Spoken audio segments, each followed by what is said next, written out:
Welcome back to another console collector video. Alright, you made it this far. Time for the final part, part 14. Now we have Sony's PlayStation Vita from 2012. Its original retail price was $249 US. Adjusted for inflation, that's $275 USD.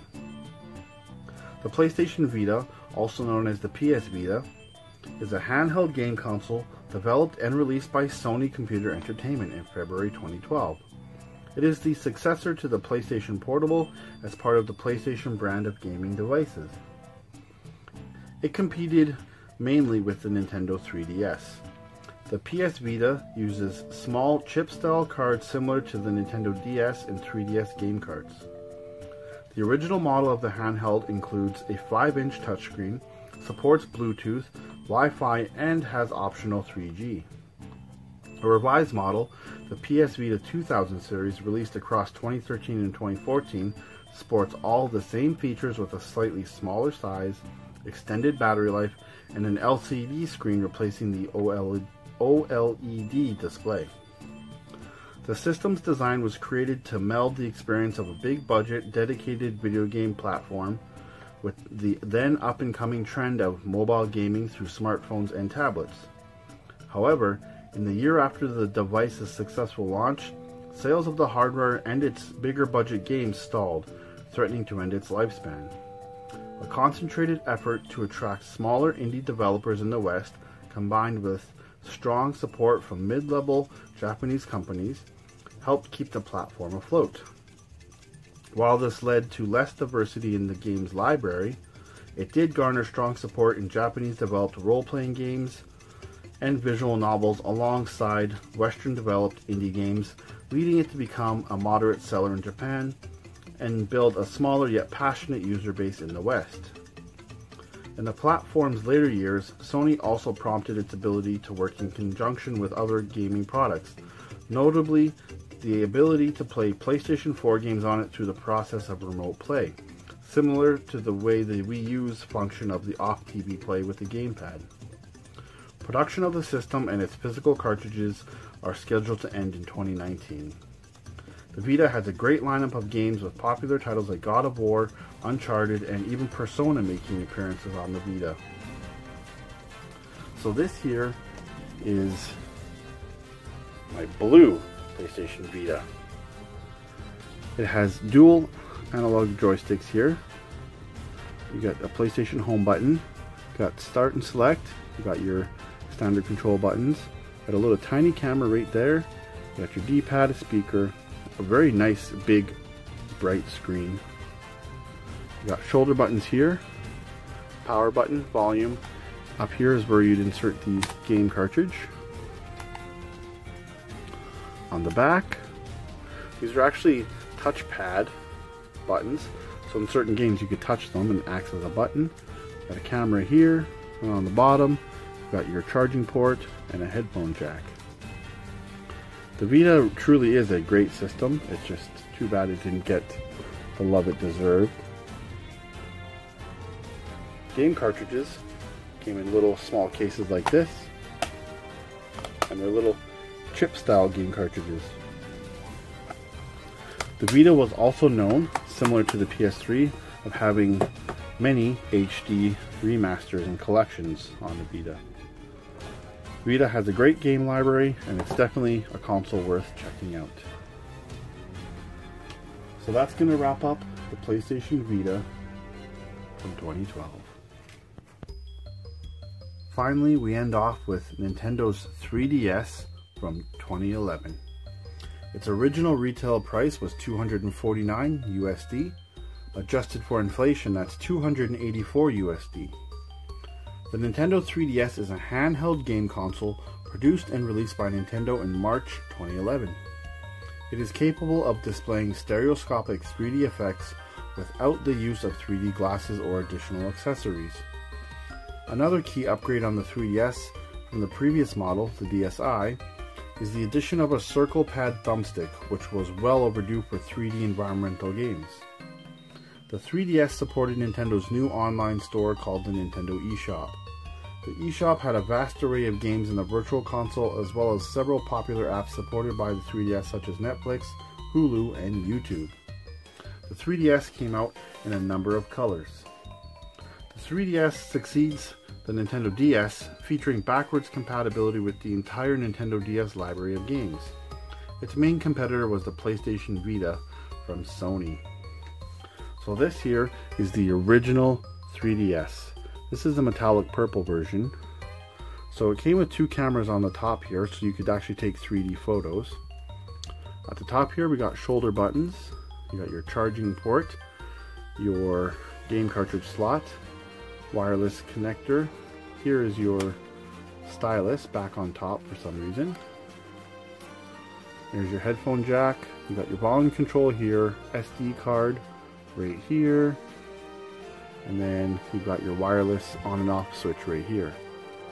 Now if we open it up, here's the newly added circle pad. You got a nice D-pad. You got select, your home button, start, power, your A, B, X, and Y. And now this little slider here lets you turn on and off the 3D effects on the top screen. The bottom screen is touchscreen, the top screen is 3D. It also has an internal front-facing camera. So if you had this notch up just a little bit, it would be minor 3D effects. If you had it cranked, it was full-on 3D. So that's the original 3DS. In August 2012, Nintendo released the Nintendo 3DS XL. It features larger screens and came with a larger battery. So this is the Nintendo 3DS XL. This is the Super Smash Bros. Edition. So essentially, it's the exact same as a 3DS. You got your circle pad, all the same buttons. Everything is pretty much identical, except they put the stylus on the side again. They really couldn't make up their minds. And then the power button is here as well. So in comparison,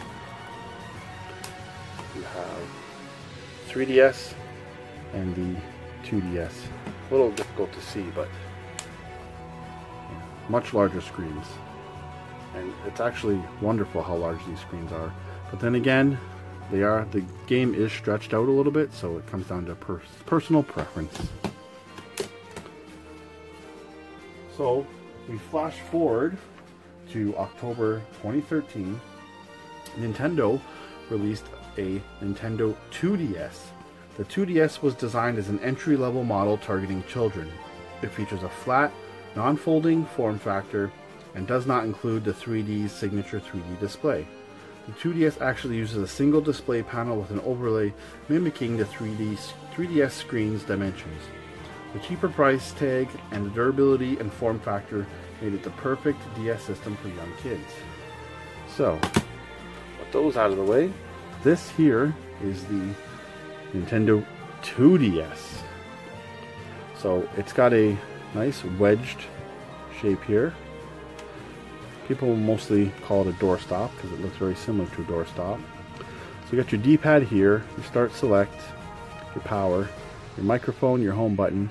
You got sleep mode here because you can't fold it and close it like a traditional 2DS. So yeah, you could just put in the sleep mode with this button here.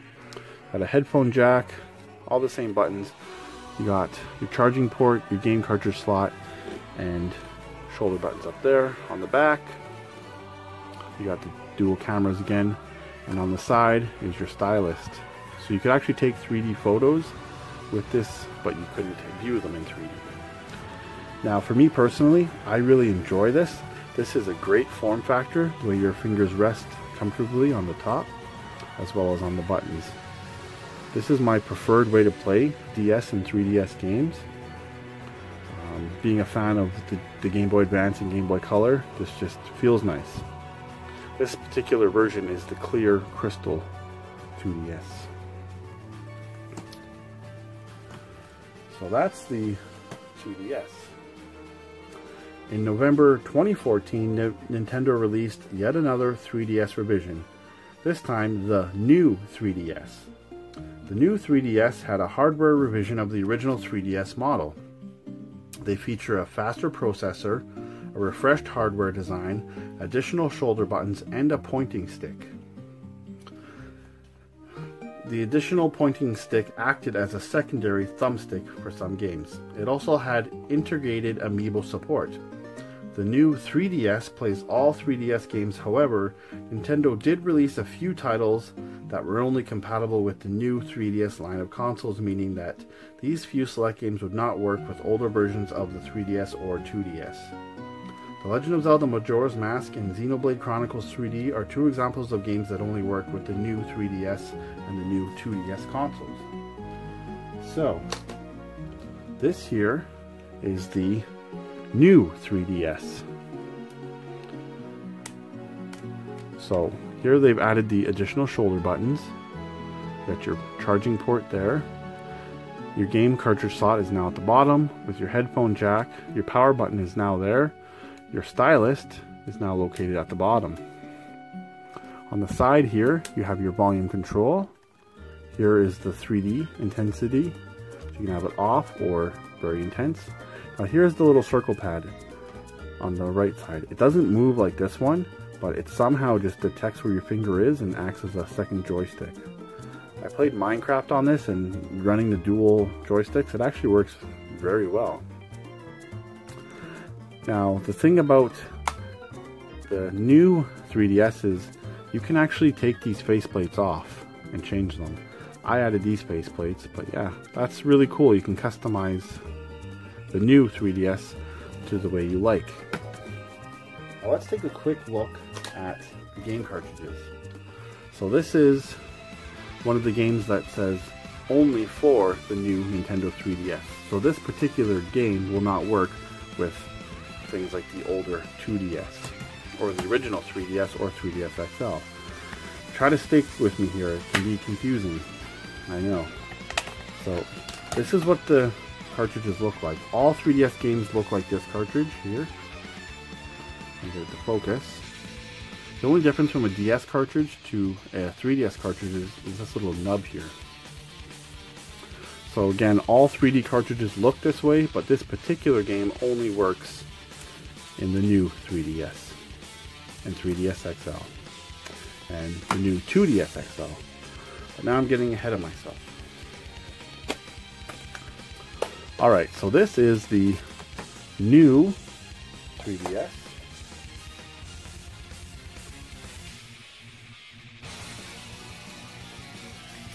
So the standard sized new 3DS featured larger display screens than the original 3DS model. So if we compare,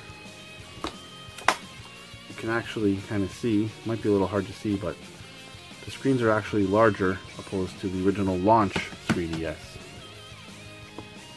Stay there, Pikmin. The 3DS line of consoles is quite convoluted, to be honest. Alright, in February 2015, Nintendo released the XL version of the new 3DS. It was simply a new 3DS with larger screens, although there were several variations of the new 3DS XL. The console did remove the ability to change faceplates. So yes, there is a variety of new 3DS XL console variations, like this Majora's Mask 3D, but yeah, no more removable faceplates.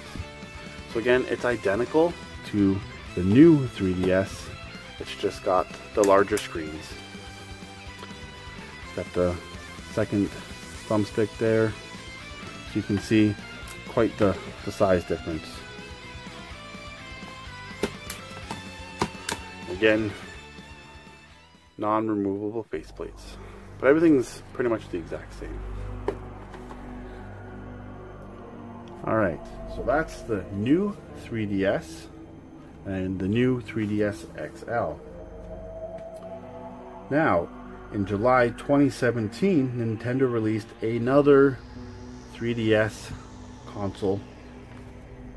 This is called the new Nintendo 2DS XL. It is a variation of the new 3DS XL with a sleeker design and no stereoscopic 3D display.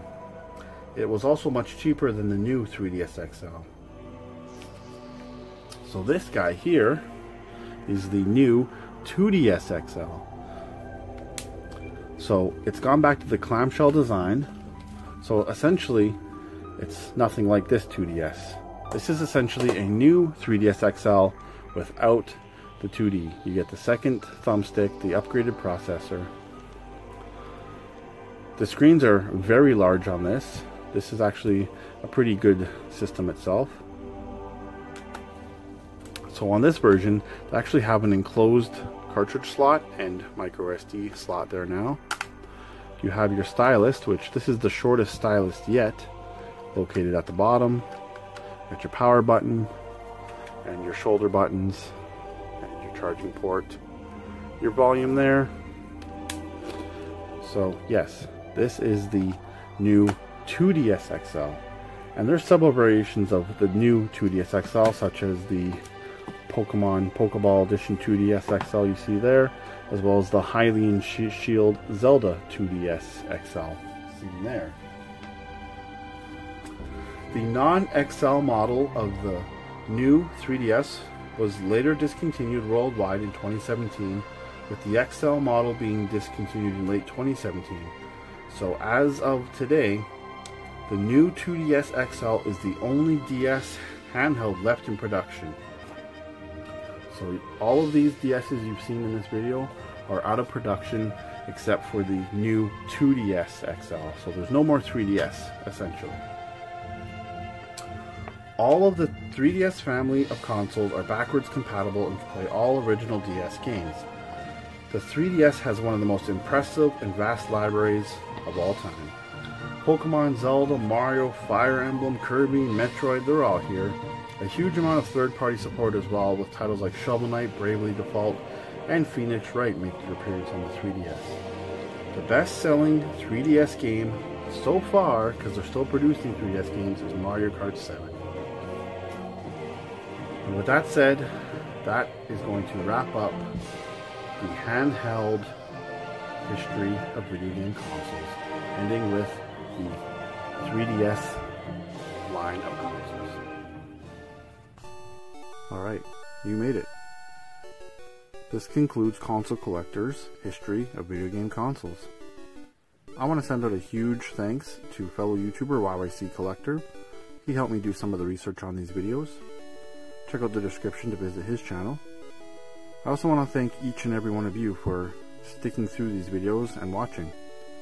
These videos took a lot of work to put together. It's by far the most work I've ever put in any series of videos on this channel. So again, I really appreciate everybody watching and checking it out. So thank you.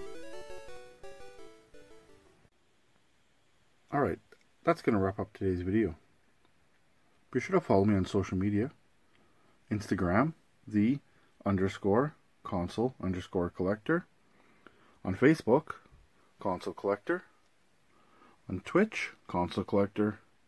On Twitter, Console Collector 1. And now you can come over to Discord and chat any time of the day. The link is in the description below. Go ahead and check out my other videos. Leave a like, comment, and subscribe. I'd really appreciate it. I want to thank everybody for watching. I am the Console Collector. And until the next video, happy gaming.